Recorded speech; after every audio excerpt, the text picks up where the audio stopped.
اعوذ باللہ من الشیطان الرجیم بسم اللہ الرحمن الرحیم الحمد للہ رب العالمین وصلی اللہ علی سیدنا محمد واہل بیتہ الطاہرین اللہم صلی علی محمد وآل محمد۔ اما بعد بحث گفتگو ہم کر رہے تھے زمان کے حوالے سے کہ ان منافع میں جس کے مقابلے میں کوئی نفع نہیں پہنچتا ہے تو پھر آگے مشتری فضولی سے مراجعہ کر سکتا ہے نہیں کر سکتا ہے، اس حوالے سے گفتگو کر رہے تھے۔ تو پھر ہم نے اب تک کے جو دلائل دیے مصنف نے، اسے کیا ظاہر ہوا کہ رجوع کر سکتا ہے، جس کو نقصان ہوا فائدہ نہیں ہوا، لیکن اس سے جو زمان اس نے لے لیا، مالک نے زمان لے لیا، اس کو مطلب یہ ہے کہ پھر جو نقصان ہوا اس کا ازالہ کرنے کے لیے کہاں جانا پڑے گا؟ فضولی سے لینا پڑے گا، کیونکہ نقصان ہوتا ہے اسے ضرر لازم آتا ہے، غرر لازم آتا ہے، بہت سارے مشاکل ہیں، ٹھیک ہے۔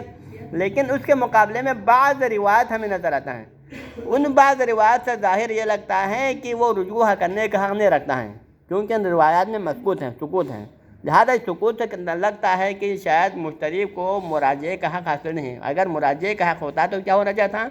ان روایات میں امام اس کو واضح انداز میں بیان کرنا چاہتا، لیکن ائمہ نے اس کو بیان نہیں کیا ہے، یہ روایت ہے۔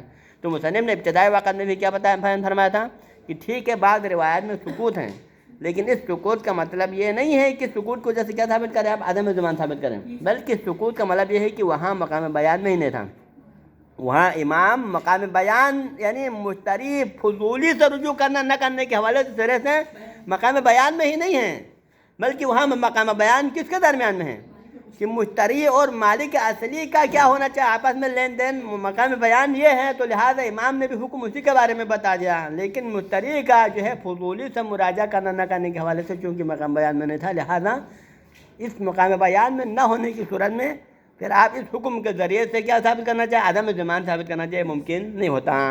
اس کے لیے ہم نے روایت کو جس میں سکوت ہے ان روایت کا ذکر کرا تھا۔ کل کی روایت زرارہ کی روایت اس کو ہم نے بیان کیا ہے جس میں سکوت کی طرف اشارہ ہے۔ ایک اور روایت آج ہم بیان کریں گے جو کہ ذریق ہے، ہاں جی، روایت و ذریق، یعنی اس روایت ذریق بہت لمبی روایت ہے، اس کے اندر سے بھی ثابت ہوتا ہے کہ سکوت ہے۔ امام نے یہ نہیں کہا وہاں پر کہ مشتری فضولی سے بھی رجوع کریں، بلکہ یہاں پر بھی مشتری اور مالک اصلی کے درمیان کا معاملہ چل رہا ہے، ٹھیک ہے، اس میں سکوت ہے۔ فرماتے ہیں کہ وہ روایت و ذریق، ذریق کی روایت الذی یدل علی السکوت بلحاظ زمان الفضولی، فضولی کا ضامن ہونے نہ ہونے کے حوالے سے کیا وہاں سکوت ہے۔ مثلا وہ روایت کیا ہے؟ قال، یہ ذریق راوی ہے، ذریق راوی ہے، وہ کہتا ہے، کیا کہتا ہے؟ کنت عند ابی عبداللہ علیہ السلام، میں امام جعفر صادق علیہ السلام کے پاس تھا، وہاں پر اذ دخل علیہ رجلان، کہ اس وقت امام کے سامنے دو شخص حاضر ہوا، رجلان دو بندہ وہاں پر حاضر ہوا۔ فقال احدہما، ان میں سے ایک نے کہا، ان میں سے کیا کہا؟ انہ کان علی مال، کہ میرے ذمے پر، میرے کاندھے پر کچھ مال تھا، کس کے لیے تھا؟ لرجل من بنی عمار، بنی عمار کے قبیلے کے کسی بندے کو، یعنی بالخصگر میں نے بنی عمار کے قبیلے کے کسی بندے کو کچھ دینا تھا، کوئی قرض دینا تھا، کوئی پیسہ دینا تھا، کچھ بھی مال دینا تھا اس کو، ہاں جی۔ وَلَهُ بِذَلِكَ ذِكْرُ حَقٍ وَشُهُودٌ، اور اس کے پاس اس مطلب کے لیے، اس مال کے میرے کندھے پر، میرے اوپر حق ہونے کے لیے اس بندے کے پاس کیا تھا؟ ذکر حق۔ ذکر حق کا مطلب توثیق، وثیقہ، یعنی کتابت کی شکل میں وثیقہ ہوتا ہے نا، لکھا ہوتا ہے وہاں پر، جس طرح ہم کاپی میں درج کرتے ہیں نا، تو کتاب میں لکھا ہوا وثیقہ اور توثیق، اس کے پاس وہ کتاب بھی موجود ہے، وشہود، اور اس کے علاوہ گواہی بھی اس کے پاس موجود ہیں، اور وہ اپنے گواہی اور توثیق کے ذریعے سے میرے خلاف کہہ رہا ہے کہ تم نے مجھے اتنا پیسہ دینا ہے، موجود ہے۔ فاخذ المال، پھر اس نے کیا کیا؟ مجھ سے وہ مال لے لیا، یعنی میرے ذمے پر جو مال اس کے لیے تھا اسے ہم نے مال لے لیا۔ ولم استرجع عنہ الذکر بالحق، لیکن میں اس کے پاس جو شہود تھا، جو ان کے پاس جو کتابت وثیقے کی شکل میں جو لکھی ہوئی حالت میں وہ ورقہ تھا، اس ورقے کے حوالے سے میں اسے مراجعہ نہیں کیا، یعنی میں نے اس وقت یہ نہیں کہا کہ ورقہ مجھے دے دو، کل تم پھر مطالبہ نہ کر سکیں، ہاں جی، اس طرح میں نے اس ورقے کو اسے واپس نہیں لیا۔ السلام ورحمۃ اللہ۔ ولا کتبت علیہ کتابا، اور نہ میں نے اس سے کوئی مکاتبہ کیا، یعنی پیسہ تو میں نے اس کو دیا ہے، لیکن اس کے پاس جو وثیقہ ہے نہ میں نے اس وثیقے کو لیا ہے، نہ اس قرض کے ادا ہونے پر میں نے کوئی یہاں پر مکاتبہ بھی نہیں کیا، کیونکہ عام طور پہ کیا ہوتے ہیں جب ایک بندہ اپنے قرضے کو ادا کرتا ہے تو پھر اگم آپس میں دونوں کیا کرتے ہیں؟ مکاتبہ کرتا ہے کہ آج فلان تاریخ کو فلان مقدار رقم جو اس کا میرے ذمے پر تھا میں نے اس کو ادا کیا ہے. جیسے کتابت ہوتا ہے نا مکاتبہ، تو میں نے پیسہ تو اس کو دیا، اس کے پاس موجود وثیقے کو میں نے لیا نہیں ہے، اور ہمارے قرضہ ادا ہونے پر کوئی کتابت اور ہم نے مکاتبہ وغیرہ بھی نہیں کیا. حج تیسری صورت ولا اخذت منه براءة بذلك، ولا اخذت منه براءة بذلك، اور نہ میں نے اس سے براءت کا مطالبہ کیا ہے کہ اب میں بری ذمہ ہوں، تم اپنی براءت کا تم میرے بری ذمہ ہونے کا اعلان کرو. یہ نہیں کہا، یعنی میں نے چونکہ تمہارا قرض ادا کیا ہے لہذا تم لوگوں کے سامنے اعلان کرو کہ یہ بندہ آپ سے بری ذمہ ہے، آئندہ سے اس کے گردن پر میرا کوئی حق نہیں ہے. اس طرح کے براءت کا بھی میں نے اس سے مطالبہ نہیں کیا. ختم.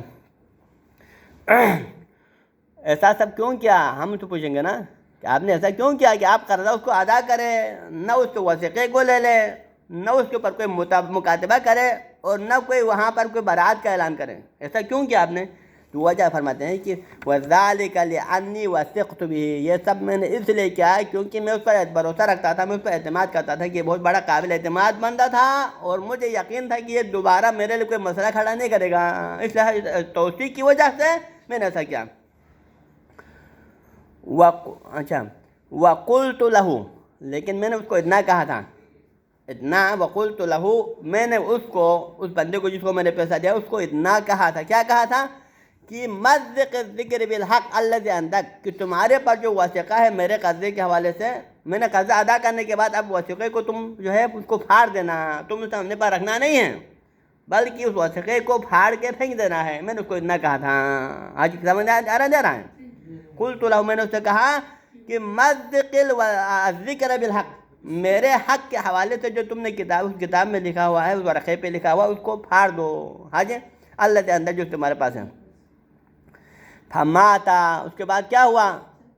ماتا من ہوا، ماتا وہ شخص مر گیا، یہ خود مر گیا، وہ مر گیا جس کو، یعنی جس کو میں نے قرضہ ادا کیا تھا، وہ بندہ جو کہ میرا قرض خواہ ہے وہ مر گیا. وَتَحَاوَنَ بِذَلِكَ، اور اس نے تحاون و سستی کیا، غفلت کیا، بِذَلِكَ نے بھی مزقل یعنی وثیقہ. تحاون کس میں کیا؟ میں نے اسے کہا کہ یہ ورقہ پھاڑ دینا ہے، لیکن اس نے اس کو نہیں پھاڑا تھا، اس کو رکھ لیا تھا. اس میں تحاون و سستی کیا تھا وثیقے کو پھاڑنے کے لیے. وَلَمْ يُمَزِّقْهُ، اور اس کو پھاڑا نہیں تھا، اس کا ورقے کو اس کو پھاڑ کے نہیں پھینکا تھا، اپنے پاس الماری میں رکھا ہوا تھا آرام سے. ہاں جی. وَعَقِيبَ هَذَا طَالَبَنِي بِالْمَالِ وَرَّاسُهُ، تو پھر یہ تو معاملہ ختم ہو گیا، دنیا سے رحلت بھی ہو گیا، ہو سکتا ہے 2-4 مہینہ گزر جائے، 1 سال گزر جائے، لیکن اس کے بعد مسئلہ کیا ہوا؟ عقیب هذا کا مشین عقیب موته وعقیب کل هذه المعاملات طالبني بالمال ورثه، تو اس کے ورثہ میرے پاس آ کر انہوں نے پھر دوبارہ مال کا مطالبہ کیا کہ دیکھو تم نے ہمارے والد کو اتنا پیسہ دینا تھا، اور یہ وثیقہ ہمارے الماری میں پڑا ہوا ہے، یہ لو یہ وثیقہ جو تمہارے قرض یہاں پر لکھا ہوا ہے. اس طرح وہ مطالبہ کرنے لگے. ہاں جی. وحاکمونی، فقط مطالبہ نہیں کیا بلکہ محاکمہ بھی کیا. محاکمہ کا مطلب کہ قاضی کے پاس جا کے عدالت میں دعویٰ دائر کیا کہ فلان بندے نے ہمیں جو اتنا پیسہ دینا ہے. اس طرح محاکمہ کیا. وَأَخْرَجُوا بِذَلِكَ ذِكْرَ الْحَقِّ، اور انہوں نے اپنے اس مدعا کو ثابت کرنے کے لیے کیا کیا؟ وہ جو وثیقہ اس کے والد نے پھاڑے بغیر الماری میں رکھا تھا اس کو نکال کے قاضی کے سامنے نکال کے پیش کیا کہ یہ دیکھو یہ اس وثیقے میں موجود ہے کہ اس نے ہمارے والد صاحب کو نہ دینا تھا. اس وثیقے کو بطور گواہ انہوں نے بطور شاہد کے پیش کیا. ذکر بالحق. وَأَقَامُوا الْعُدُولَ، اور فقط یہ نہیں کہ وثیقہ اکیلا نہیں تھا بلکہ انہوں نے عادل لوگوں کو اس پر گواہ بھی لایا. عدالت کے اندر عدول کو بطور گواہ بھی پیش کیا کہ ہاں اس نے واقعاً قرضہ، کیونکہ ایسا ہوتا ہے اکثر بیشتر معاملہ کیا ہوتا ہے، میں اور کوئی دوسرا بندہ، میرے اوپر اس کے قرضہ ہونے کا لوگوں کو تو پتہ ہے، لیکن اب تنہائی میں ایک کمرے کے اندر میں نے اس کو دے دیا ہے، تو دوسروں کو کیا معلوم ہے؟ وہ عدول کو کیا پتہ ہے کہ میں نے اس کو ادا کیا نہیں کیا؟ ان کو اتنا پتہ ہے کہ اس کو دینا ہے، تو عدالت میں جا کے کیا کہے گا؟ یقیناً اس کے حق میں یا اس کے خلاف گواہی دے گا نہیں دے گا. یہاں پر بھی یہ مسئلہ ہے، اس نے تنہائی میں اس کو جو اپنا قرض ادا کیا ہے، لیکن جو لوگ جنہوں نے پہلے معاملات کو دیکھا ہے کہ اس کے گردن پر اس کا قرضہ ہے، تو یقیناً عدالت میں کیا کرتا ہے؟ وہ گواہی دیتا ہے. تو لہذا وَأَقَامُوا الْعُدُولَ، وہاں پر بھی عدالت میں عادل لوگوں کو بطور گواہ پیش کیا. فَشَهِدُوا عِنْدَ الْحَاكِمِ، اور گواہوں نے بھی حاکم کے پاس جا کر کیا گواہی دے دیا کہ ہاں اس بندے کے کندھے پر قرضہ ہے. حج.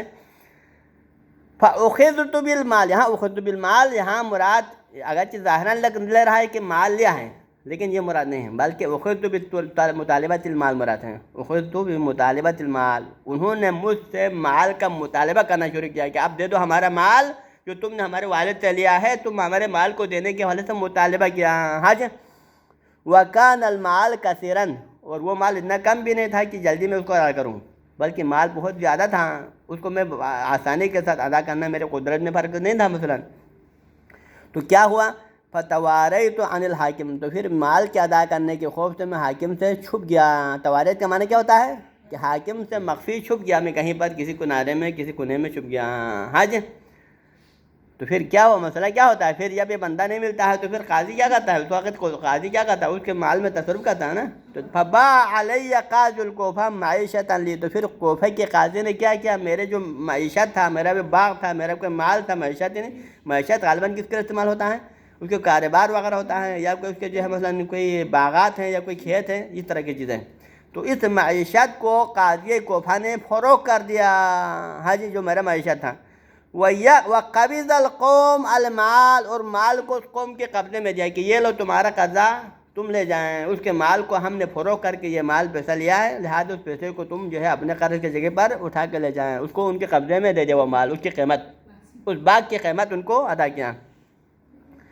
اب یہ سارے معاملات ہوا، اس کے بعد پھر آگے کہتے ہیں، امام کے سامنے بندہ کہتا ہے کہ وَهَذَا رَجُلٌ مِّنْ أَخْوَانِنَا، اور یہ میرے پاس جو دوسرا بندہ ہے، یہ میرے ان بھائیوں میں سے ایک ہیں، ابتلیٰ بشراء معیشت من القاضی، کی جس بندے نے قاضی سے میرے باغ کو لیا ہے، میری معیشت کو لیا ہے، یعنی قاضی نے جس بندے کو میرا باغ یا میری معیشت فروخت کیا ہے، یہ میرے ساتھ ہیں، میں اس کو لے کے آیا ہوں۔ ٹھیک ہے، سمجھا رہا؟ ٹھیک ہے۔ پھر آگے کیا ہوا، ثم ان ورثۃ المیت اقروا، اس کے بعد پھر میت کے ورثاء کو بعد میں شاید پتہ چلا ہوگا کسی نہ کسی طریقے سے، یا ان میں سے کسی کو معلوم تھا، تو کیا ہوا، ان ورثۃ المیت اقروا، میت کے ورثاء نے بعد میں اقرار کیا۔ کیا اقرار کیا؟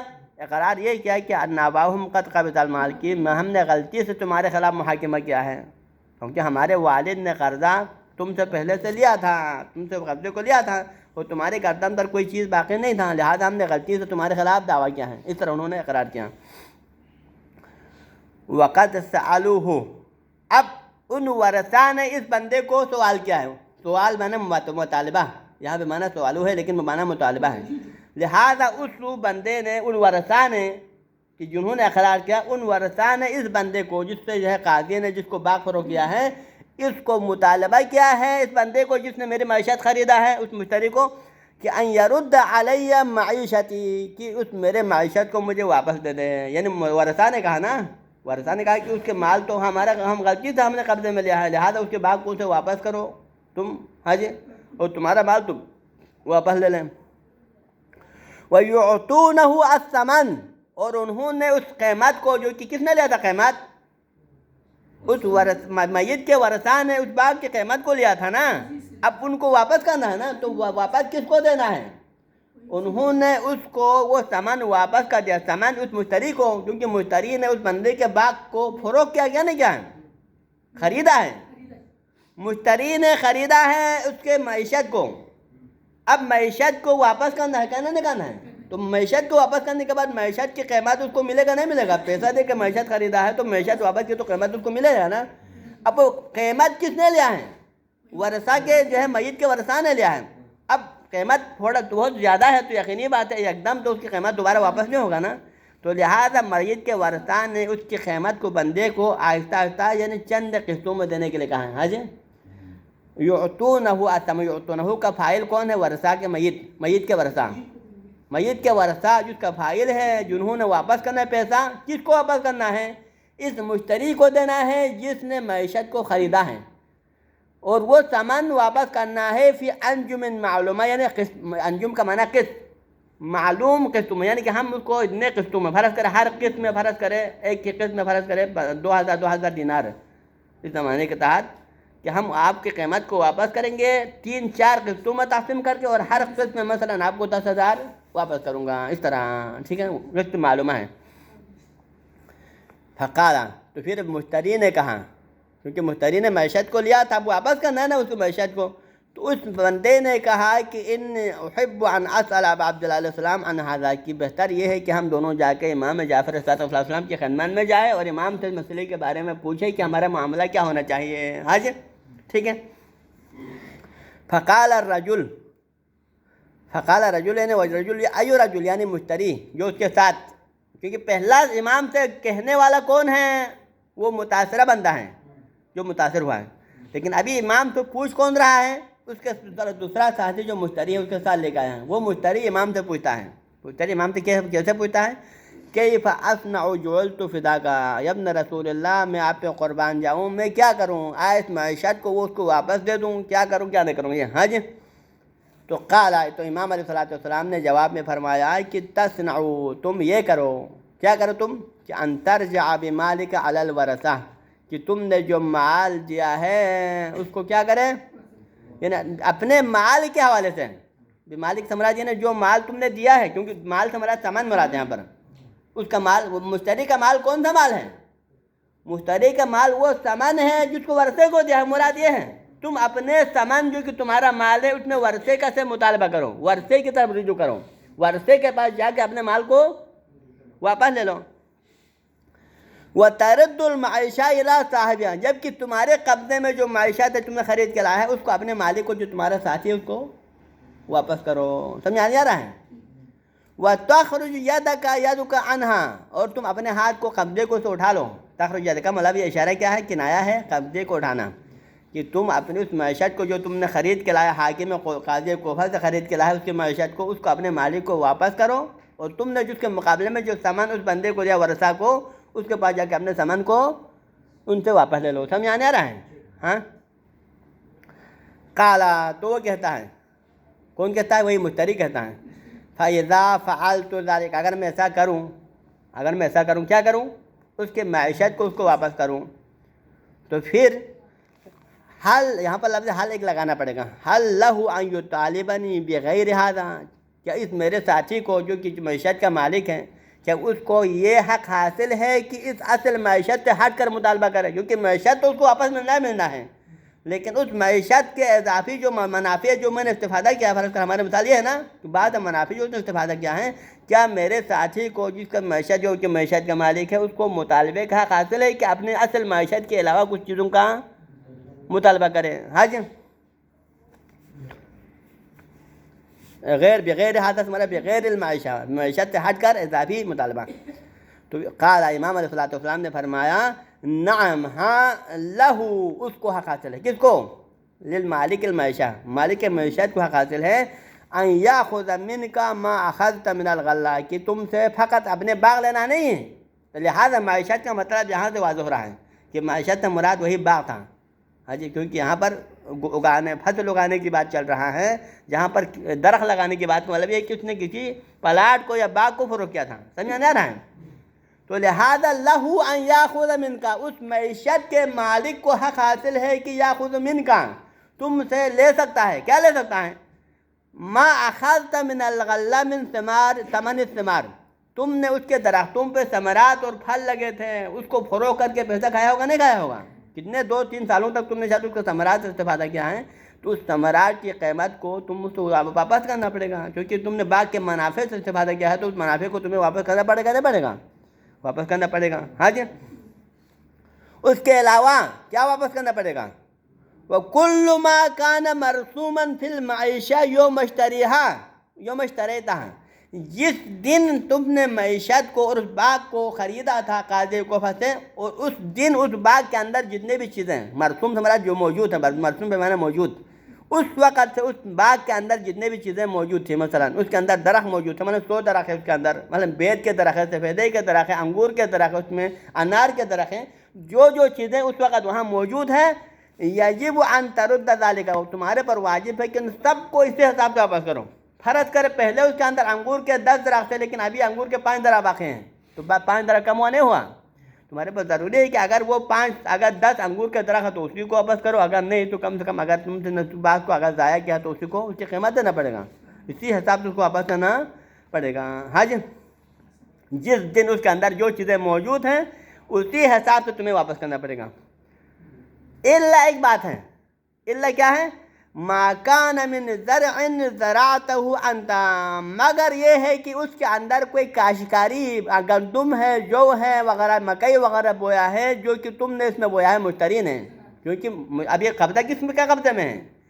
باغ مشتری کے قبضے میں ہے، مشتری نے اس کے اندر زراعت اور کاشتکاری کی ہے، اس میں گندم جو مکئی وغیرہ بویا ہے، تو اس طرح میں کیا کرنا چاہیے ان کے لیے؟ فَإِنَّ لِلزَّارِعِ، تو پھر زارع ہے، تم زارع ہے نا، زراعت کرنے والا کون ہے؟ وہی مشتری ہے، تو پھر زارع کو حق حاصل ہے، کیا اس کو کیا ملے گا زارع کو؟ اما قیمت زرع، کیونکہ اب مالک تم سے، آپ کھیت کو جب واپس لے رہا ہے، اگر وہ تم سے کھیت کو تمہارے زراعت سمیت واپس لے جائے تو پھر مالک کو حق حاصل ہے کیا؟ کہ زراعت مالک لینے کے طرح میں تمہیں تمہارے زرع کی قیمت دینا پڑے گا۔ تم نے گندم فرض کرے بویا ہے تو اس مالک کو چاہے کہ گندم کی فصل تو اس نے دیا، لیکن اس کی قیمت تمہیں وصول دینا پڑے گا۔ ہاں جی، بین الزارع اما قیمت الزرع، یا تو زراعت کی قیمت دینا پڑے گا اگر اس زراعت کو ہم نے ساتھ واپس لے جائے تو، وَإِمَّا أَن يَصْبُرَ عَلَيْكَ إِلَىٰ وَقْتِ حَصَادِ الزَّرْعِ، یا ہے کہ مالک کو تھوڑی دیر انتظار، 2-3 مہینے تک انتظار کرنا پڑے گا، یہاں تک تمہاری فصلیں پک کے تیار ہو جائیں اور تم اپنی فصلوں کو وہاں سے اٹھا لے، تو پھر جا کے مالک کو واپس کرنا پڑے گا۔ ٹھیک ہے، سمجھ میں آنے رہا ہے؟ فَإِن لَمْ يَفْعَلْ ذَلِكَ كَانَ لَهُ كَانَ ذَلِكَ، اور اگر وہ انتظار نہ کرنا چاہیں، لم یفعل سے مراد اگر مالک تمہارے فصلوں کے پکنے کا انتظار نہ کرنا چاہے تو کان لہو ذالک، کو یہ حق حاصل ہے، وہ کہہ سکتا ہے کہ ابھی تم اپنے فصلوں کو اکھاڑ کے لے جاؤ ورنہ میں لے لوں گا، یہ کہہ سکتا ہے، اس کو جو ہے پک تیار ہونے کا انتظار کرنا اس کے پر واجب نہیں ہے۔ ٹھیک ہے، وَرَدَّ عَلَيْكَ الْقِيمَةَ، اگر وہ انتظار نہ کرنے کی صورت میں کیا کرنا پڑے گا؟ فصل سمیت اپنے زمین کو قبضے میں لینے کی صورت میں وَرَدَّ عَلَيْكَ الْقِيمَةَ، اس فصل کی قیمت تمہیں واپس کرنا پڑے گا۔ ہاں جی، وَكَانَ زَرْعُهُ، اب قیمت اس کو دینے کی صورت میں زراعت کس کو ملے گا؟ پھر وہ مالک کو ملے گا نا، کیونکہ وہ زراعت سمیت باغ کو اٹھا کے واپس لے جاتا ہے، تو پھر باغ کے اندر موجود زراعت مالک کو ملے گا، لیکن اس کی قیمت جو ہے مشتری کو دینا پڑے گا۔ سمجھانا نا، کان الزرع للمالک، زرع جو ہے مالک معیشت کو ملے گا، اس زرع کی قیمت مشتری کو دینا پڑے گا۔ تو 2 صورتوں سے خالی نہیں ہے، یا انتظار کر کے فصل پک کے تیار ہونے تک انتظار کرے تو پھر وہ کیا کرے گا؟ زارع اپنا فصل، مشتری اپنا فصل اکھاڑے گا۔ اگر قبل از وقت زراعت سمیت اگر مالک اپنے قبضے میں لے لے تو پھر زراعت مالک کو ملے گا، لیکن زراعت کی قیمت اس مشتری کو دینا پڑے گا۔ کل تو اب یہاں پر یہاں سائل مختلف ہو گیا ہے۔ پہلے اب تک سائل کون تھا؟ مشتری تھا، جو مشتری امام سے پوچھ رہے تھے نا، قال الہٰذا، اس کا جو ہے ضمیر آیا ہے قال کی شکل میں آیا ہے، قال ذالک المشتری، یعنی کیونکہ یہاں پر راوی کون ہے یہاں پر؟ روایت، اب یہاں پر امام کو پہلے امام کے ساتھ سوال کرنے والا یہ بندہ ہے، لیکن پھر مشتری ہیں، تو مشتری کے لیے قال کا صیغہ استعمال ہوا، لیکن اس کے لیے قلت آیا ہے، تو اب یہاں پر مشتری نہیں کہہ رہا ہے بلکہ دوسرا بندہ کہہ رہا ہے جو متاثر ہوا ہے۔ قلت، میں نے پوچھا امام سے، مشتری نے نہیں پوچھا ہے، کیونکہ مشتری کے ساتھی نے پوچھا ہے۔ ہاں جی، جعلت فداک، میں آپ پہ قربان جاؤں ابن رسول اللہ۔ ہاں جی، یہ تھوڑا گڑبڑ تو نہیں ہوا؟ قلت، یہ صحیح ہے، جعلت فداک، میں آپ پہ قربان جاؤں، فَإِن كَانَ هَذَا، اگر یہ کون، یہ مشتری، هذا کا اشارہ مشتری کے، اگر یہ مشتری قد احدث فیہا بناءً، اگر اس نے کوئی عمارت تعمیر کی ہو، کیونکہ ابھی پہلے عمارت نہیں تھا میرے زمین پر، لیکن اس نے وہاں پر 2 کمرہ بنا دیا، ہاں جی، کوئی عمارت تعمیر کرے، او غرسن، یا کہ پودا نہیں لگا تھا، اس نے 10 پودا لگا دیا، 100 پودے لگا دیے وہاں پر، تو کیا کرے گا پھر وہ؟ مشتری نے میرے فصل پہ وہاں پر عمارت تعمیر کی، گھر بنایا، اور مشتری نے میرے فصل پہ کیا پودا لگایا، تو کیا ہوگا؟ اس پودوں کو کیا بنے گا اور اس گھر کا کیا بنے گا؟ تو پھر قالا، تو امام علیہ السلام نے فرمایا لہو قیمت ذالک، اس کو ملے گا اس کی قیمت۔ ہاں جی، لہو قیمت ذالک، یعنی اگر وہ گھر تم رکھ لیں یا وہ درخت تم اپنے پاس رکھنا چاہے تو کیا کرنا پڑے گا؟ مشتری کو قیمت دینا، کیونکہ مشتری نے خرچہ کر کے گھر بنا دیا ہے، 5 کمرے بنائے، تو پھر آپ مفت میں 5 کمرے سے استفادہ نہیں کر سکتے نا۔ ٹھیک ہے، مشتری کے 5 کمرے آپ رکھ لیں، لیکن اس کو قیمت دینا پڑے گا نہیں پڑے گا؟ مشتری نے محنت کر کے وہاں پر 100 درخت لگا دیا، خوبانی کے درخت، تو پھر مفت میں خوبانی کے 100 درختوں سے استفادہ نہ کریں، بلکہ خوبانی کے درخت تم رکھیں، لیکن پیسہ اس کو دے دو، ان کے درختوں کی قیمت دے دیں، اس کو قیمت ملے گا۔ او یکون ذالک المحدث بعینہ یقلعہ ویأخذہ، یا یہ بھی حق حاصل ہے کہ وہ کیا کرنا چاہے، وہ مشتری تمہارے زمین سے جو گھر بنایا تھا اس کو مکمل گھر کو اکھاڑ کے لے جائیں، کیونکہ گھر اکھاڑ کے گھر پورا تو نہیں لے جا سکتا ہے نا، یہ تو مشکل ہے، لیکن گھر اکھاڑنے کے بعد اس کے پتھر وغیرہ ہے، اس کے جو مثلاً عبارات میں استعمال شدہ جو لکڑی ہے، جو اس کے مختلف جو مٹیریل سے وہ واپس لے جاتا ہے۔ اور باقی درختوں کا مسئلہ، وہ درختوں کو کیا کرے گا، درختوں کو اکھاڑ کے اگر چھوٹے پودے کی شکل میں ہے تو وہ اکھاڑ کے اپنی زمین میں اگر وہ کرے گا، پودا لگائے گا، اگر بڑے درختوں کی شکل میں تو پھر کاٹ کے لے جائے گا، ٹھیک ہے۔ تو لہذا یا تو اس مشتری کو حق حاصل ہے کہ ذالک المحدث، محدث کون ہے، وہی پودا لگانے والا، وہی عمارت تعمیر کرنے والا جو کہ مشتری ہے، وہ کیا کر سکتا ہے، بعینہ یقلعہ ویأخذہ، اس کو اکھاڑے درخت کو اور کو لے سکتا ہے، حج اس کو واپس، پھر تمہیں قیمت دینے کی ضرورت نہیں ہے، ٹھیک ہے۔ قلت، اب یہاں دوبارہ سوال آتا ہے، سوال کس نے کیا، پھر وہی بندے نے کیا جو پہلے والے نے کیا کہا، ارأیت، آپ کا کیا خیال، ارأیت کا مطلب کیا ہوتا ہے، آپ کا کیا نظریہ، آپ کا کیا حکم ہے، کب، ان کان فیہا غرس، اگر پہلے سے کوئی درخت ہو میرے زمین پر، میرا درخت، اس کا اپنا نہیں، میرا درخت ہے، او بناء، یا میری کوئی عمارت پہلے سے وہاں تعمیر تھی، فقلع الغرس وہدم البناء، لیکن اس مشتری نے آ کے کیا کیا، مشتری نے آ کے میرے جو بنے ہوئے کمروں کو گرا دیا تھا، یا اس مشتری نے میرے پہلے سے لگائے ہوئے پودوں کو کیا کیا، اکھاڑ پھینک دیا، تو اس کے لیے کیا ہوگا، سمجھ آ رہا ہے۔ فقال، تو امام علیہ السلام نے فرمایا، یرد ذالک الی ما کان، پھر مشتری کے اوپر ضروری ہے کہ ان کو جس حال میں اسی حالت میں پلٹا دو، اگر درخت کو اکھاڑا تو درخت لگا دو، عمارت گرا تو عمارت تعمیر کرو، ٹھیک ہے، یا ایسا کرنا پڑے گا، او یغرم قیمت لصاحب، اگر ایسا نہ کرنے کی صورت میں تم نے جو درخت اکھاڑا ہے اس کی قیمت کو مالک کو دینا پڑے گا، یا اس بنا کو گرایا ہے تو اس کی قیمت مالک کو دینا پڑے گا، اس کے بغیر اس کی جان نہیں چھوٹے گا، ہاں جی۔ فَإِذَا رَدَّ جَمِيعُ مَا أَخَذَ، اب یہ سارے چیزیں واپس کریں، کیا واپس کریں، مَا أَخَذَ مِنْ غَلَّاتِهَا، یعنی جتنے بھی غلات جو تم نے لیا ہے اس زمین سے، اس کو لیے، کس کو لے لیا، علی صاحبہا، اس کے مالک کو واپس کریں، وَرَدَّ الْبِنَاءِ وَالْغَرْسِ، اور جو عمارت تم نے اس مشتری نے گرایا تھا اس کو دوبارہ تعمیر کیا، جو پودوں کو اکھاڑا تھا اس کو دوبارہ وہاں پر لگا دیا، وَكُلُّ مُحْدِثٍ إِلَىٰ مَا كَانَ، اور ہر محدث جو اس نے کام کیا ہے، کس نے، مشتری نے، ان ساری حالتوں کو اپنے پہلے اور سابقہ حالت میں جب لوٹاتا ہے، یا یہ سابقہ حالت میں لوٹانا پڑے گا کہ جہاں پر درخت اکھاڑا ہے وہاں درخت لگا دے، جہاں عمارت گرا ہے تو عمارت لگا دے، جہاں پر جو بھی کیا ہے ان کو دوبارہ پہ، او رد القیمت کذالک، یا اگر ایسا نہ کرنے کی صورت میں جو بھی تبدیلی اس نے کیا ان سب کی کیا کریں، قیمت ادا کریں، تو یہ سارے چیزیں کرنے کے بعد کیا ہو جاتا ہے، پھر یجب علی صاحب الارض، زمین کے مالک کے اوپر واجب ہو جاتا ہے کہ ان یرد علیہ، وہ مشتری کو واپس کرنا پڑے گا، اب یہاں پر مالک مشتری کو دینا پڑے گا، کیا دینا پڑے گا مشتری کو، کل ما خرج عنہ فی اصلاح المعیشہ، کیونکہ مشتری نے وہاں پر اصلاحی کام کیا ہے، مثلا مشتری نے تمہاری زمین پر اصلاحی کام کیا، مثلا آپ کے زمین پر پہلے وہاں پر مثلا کیا کہتے ہیں، وہاں پر دیواریں نہیں تھیں، مثلا چار دیواری نہیں تھا، اس نے وہاں چار دیواری لگا دیا، اس کے بعد وہاں پر پس اور ڈہلوان وغیرہ تو اس نے اس کو ہموار کیا، بہت سارے اصلاحی کام جو کر لیتے ہیں نا، کہتے نہیں کہتے ہیں، تو اگر اتنے بھی اصلاحی کام کے اوپر مشتری کا جتنا بھی خرچ آیا ہے، مثلا کس پر، من قیمت غرس، کیونکہ تمہارے زمین پر پودا لگایا ہے تو لہٰذا پودوں کو لگانے کے جو اس کو خرچہ آیا، پودا خرید کے، ہر فی پودا 1000 روپے میں خرید کے لائے بندے نے، ہاں جی، او بنا جب اس نے عمارت تعمیر کیا وہاں پر اس عمارت تعمیر کرنے میں اتنا خرچہ آیا، او نفقۃ فی مصلحت المعیشہ، اس معیشت کی مصلحت کی خاطر، مطلب اس کی چاردواری کرنے کے لیے، اس کے زمینوں کو ہموار کرنے کے لیے جو خرچہ اس نے کیا ہے، وَدَفْعِ النَّوَائِبِ عَنْهَا، اس کے اوپر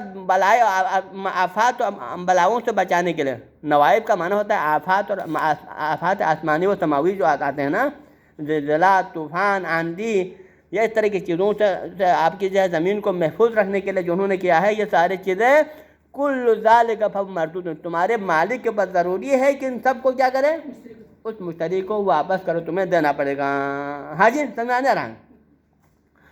یہ روایت ہے ضریب کی، یعنی کیا ہے، یہ کسی رزیق کی روایت ہے، تو اب یہ رزیق کی روایت استدلال ظاہراً کیا لگ رہا ہے کہ اس میں پورا معاملہ کن دو کے درمیان میں ہے، مشتری اور اس جو ہے وراث کے درمیان، فضولی کسی کے درمیان میں کہیں بھی نہیں، کیونکہ فروغ کرنے والا کون ہے؟